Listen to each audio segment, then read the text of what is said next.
des fraises, trop bruit, d'accord. Parfait. Alors c'est un mariage, hein. C'est un mariage. A priori, on se demande comment vous faites. Le goût se mélange ou pas? Très très bien. En fait, on n'y pense pas, Non. mais la fraise va parfaitement bien avec du fromage frais, un petit fromage de chèvre, avec l'avocat, avec des pousses d'épinards. C'est parfait. Ça apporte un petit côté acidulé à une entrée. Et puis les asperges, eh bien, se marient très bien avec les fraises aussi. Asperges blanches ou vertes? Alors là, j'ai pris des vertes parce qu'au moment du tournage, il n'y avait que des vertes. Mais vous pouvez évidemment prendre aussi des asperges blanches ou des asperges violettes. Les asperges qui, d'ailleurs, je le souligne, poussent dans des aspergeraies avec un E, pas avec un S. Voilà. C'est la subtilité de la langue française. Aspergerai, c'est autre chose. Oui, absolument. Du verbe asperger. Je vous aspergerai. C'est cela. Voilà. Bien. Oui, on va y va. aller. Hein, on va faire la petite recette. Donc Voilà. les asperges et les fraises en tartare aujourd'hui, ça va nous changer un petit peu des asperges simplement cuites et dégustées avec une sauce mousseline. On va les cuisiner avec bien sûr les fraises, l'avocat, des tomates et vraiment un bel assaisonnement à base d'échalotes, de cerfeuil, d'estragon, de l'huile d'olive et du vinaigre de fraise. Alors, ces belles asperges que vous trouvez en ce moment même sur les étals, pour les préparer, mettez-vous à plat sur votre planche et allez de la tête à la queue pour les éplucher. Ensuite, on va les faire cuire dans un grand volume d'eau salée. Alors, certains les ficellent en botte, laissent uniquement dépasser les pointes pour qu'elles cuisent à la vapeur. Bon, écoutez, honnêtement, pour cette recette, ça n'a pas grande importance. Une fois que les asperges ont été cuites dans l'eau bouillante salée, vous les mettez dans l'eau fraîche pour stopper la cuisson.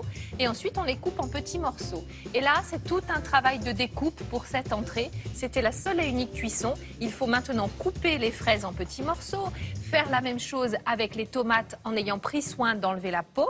On enlève également la pulpe de la tomate pour ne garder que la chair que l'on va également couper en petits morceaux. Évidemment, pour cette recette, il vaut mieux avoir un couteau bien aiguisé. L'avocat, tac, vous avez vu la technique pour enlever le noyau? Pouf, À la hache. À la hache. Mais oui, bien sûr, bien connu en Norvège. Vous plantez le couteau dans le noyau un quart de tour et ça s'en va très facilement. Bon, le mien n'était pas très mûr.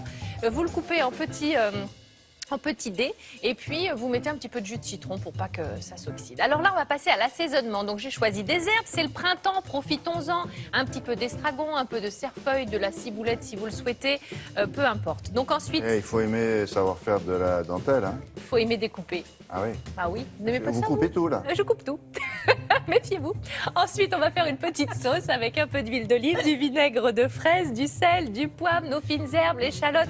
Mais c'est ça le printemps. On va cuire le moins possible, mais passer peut-être un petit peu plus de temps en découpe. Donc regardez ces couleurs. On a mis nos dés de fraises, d'asperges, de tomates, l'échalote, les fines herbes. Et là, ça vous fait une entrée, je peux vous dire, à tomber. Avocat, vous avez mis, non? Oui, j'ai mis de l'avocat. Ça va apporter ce petit côté moelleux, Et ce la sauce, côté c'est rond. quoi, votre petite... Alors la sauce, j'ai mis de l'huile d'olive, du vinaigre de fraise ou du vinaigre de framboise, pourquoi pas, qui va relever un petit peu tout ça, accentuer le petit goût de la fraise qui convient vraiment très très très très bien. Vous voyez, ça change des asperges simplement présentées avec une petite sauce mousseline. Là, vous épaterez vos invités. Alors, vous pouvez faire ça sous cette forme-là avec un anneau, Oui. ou alors vous le mettez dans un petit bol.